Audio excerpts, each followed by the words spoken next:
بسم اللہ الرحمن الرحیم۔ آج کا موضوع ہے نکاح کی اہمیت اور ضرورت، زوجہ کے حقوق واجبہ کی تفصیل اور جلد نکاح کرنے کی ترغیب۔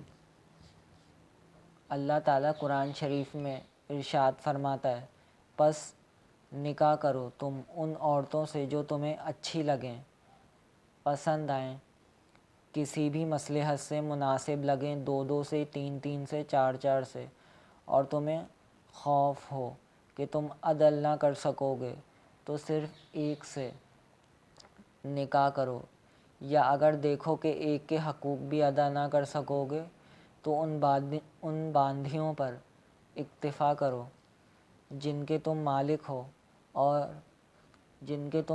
ہو اس بات میں، یعنی ایک بیوی پر اکتفا کی صورت میں یا سرے سے نکاح ہی نہ کرنے میں ناانصافی نہ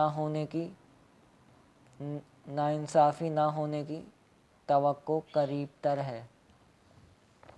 حقوق واجبہ، زوجہ کے حقوق واجبہ۔ قرآن مجید کی مذکورہ آیت سے معلوم ہوا کہ ایک بیوی یا ایک سے زیادہ بیویاں اس شخص کے لیے رکھنا حرام ہے جسے اپنے بارے میں غالب گمان ہو کہ وہ ان کے ساتھ عدل کا معاملہ نہیں کر سکے گا، اور فقہاء کرام کی تشریح سے معلوم ہوا کہ عدل کا مطلب یہ ہے کہ کسی بیوی پر ظلم نہ ہو، یعنی حقوق واجبہ میں کوتاہی نہ ہو۔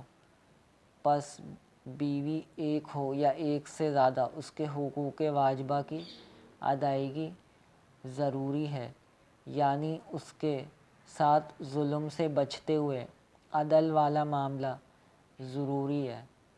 زیادہ بیویاں ہونے کی صورت میں بعض چیزیں ایسی ہیں کہ ان میں بیویوں کے درمیان برابری نہ کرنا بھی شرعاً ظلم کے مترادف ہے، لہٰذا جس شخص کو غالب گمان ہو کہ وہ ان معاملات میں بیویوں کے درمیان برابری والا معاملہ نہیں رکھ سکے گا، اس کے لیے زیادہ بیویاں رکھنا حرام ہے۔ ایک بیوی کے حقوق واجبہ کو ہمارے عرف میں نان نفقے سے تعبیر کیا جاتا ہے۔ ان حقوق کا ذکر ایک سے زیادہ بیویوں کے حقوق کے ضمن میں آ رہا ہے۔ اس تفصیل کے بعد یہ سمجھیں کہ متعدد بیویاں رکھنے کی صورت میں تین چیزوں میں برابری ضروری ہے، جن میں دو چیزیں تو ایسی ہیں کہ ان میں مکمل برابری بہرحال واجب ہے۔ وہ تین چیزیں یہ ہیں: اضافی تحفے تحائف، یعنی ضروری نان نفقے سے ہٹ کر وہ اضافی جیب خرچ یا اضافی کپڑے یا وہ اضافی تحفے تحائف جو شوہر عید، شادی یا کسی خوشی وغیرہ کے موقع پر یا ویسے ہی بغیر کسی موقع کے اپنی بیوی کو دیتا ہے۔ ضروری نان نفقے سے ہٹ کر یہ اضافی جیب خرچ، تحائف یا ملبوسات وغیرہ بجائے خود تو شوہر پر واجب نہیں، لیکن اگر کسی نے اپنی دو بیویوں میں سے کسی ایک بیوی کو ایسے تحائف دیے تو اب اس پر واجب ہوگا کہ دوسری بیوی کو بھی یہی تحائف یا اس کے مناسب اتنی مالیت کی کوئی چیز دے۔ اگر ایسا نہیں کرے گا تو بے عدلی کے ظلم کا مرتکب ہو کر سخت گنہگار ہوگا، اور جسے ظن غالب کے درجے میں یہ خوف ہو کہ وہ اس معاملے میں متعدد بیویوں میں برابری نہ کر سکے گا تو اس کے لیے دوسری شادی کرنا حرام ہے۔ نمبر 2، شب باشی۔ اگر کوئی شخص دو بیویوں والا ہے تو جتنی راتیں ایک زوجہ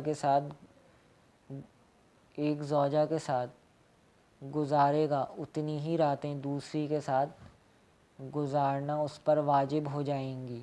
چنانچہ اگر وہ ایک ماہ ایک زوجہ کے ساتھ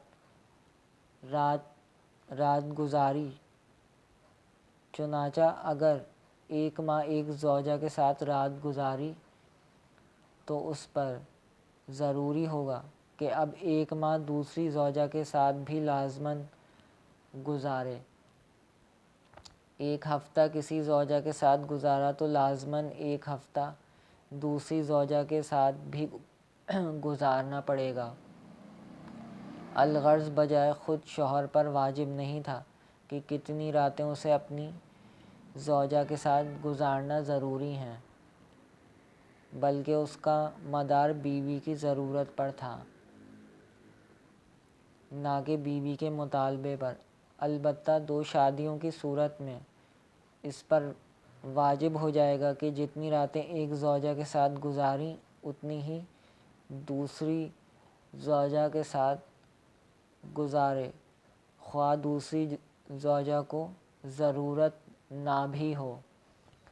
اگر رات گزارنے میں برابری نہیں کرتا تو ایسا شخص بے عدلی کے ظلم کا مرتکب ہو کر سخت گنہگار ہوگا، اور جسے اپنے بارے میں ظن غالب کے درجے میں یہ خوف ہو کہ وہ اس معاملے میں متعدد بیویوں کے درمیان برابری نہ کر سکے گا، اس کے لیے دوسری شادی کرنا حرام اور ناجائز ہے۔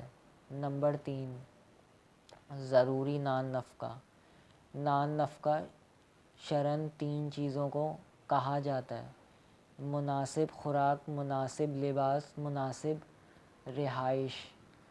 یعنی گھر کے ضروری سامان کے ساتھ رہائش کے لیے بیوی کو کم از کم ایک علیحدہ کمرہ دیا جائے جس میں بیوی کے سوا کسی کا عمل دخل نہ ہو۔ بس آج کے لیے اتنا ہی۔